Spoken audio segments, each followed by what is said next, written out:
Hello guys, আর কি বাড়ি থেকে বের হয়েছি ঘুরতে, কিন্তু হঠাৎ করে খুব এখানে পরিবেশটা খুব ভালো, বাতাস আসতেছে, তাই এখানে একটু গাড়ি থামাইলাম। আমরা তিনজন আছি একত্রে, কিন্তু হঠাৎ করে এই কচু গাছের দিক খেয়াল পড়লো আমার। দেখেন, আমার বাড়ি পিরোজপুর।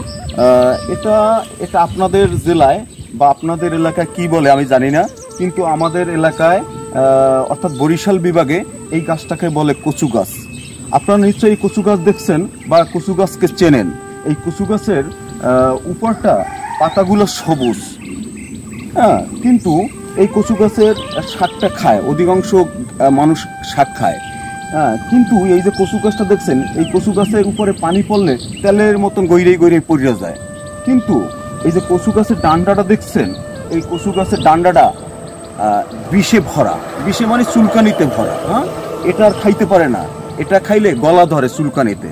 কিন্তু ঠিক তেমনই আমাদের সমাজে এক শ্রেণীর লোক আছে যে তারা প্রকৃতপক্ষে মানুষ হইল, তারা উপরে মানুষ হইল, তাদের অন্তরটা, তাদের হৃদয়টা, তাদের ভেতরটা আসলে বিষে ভরা।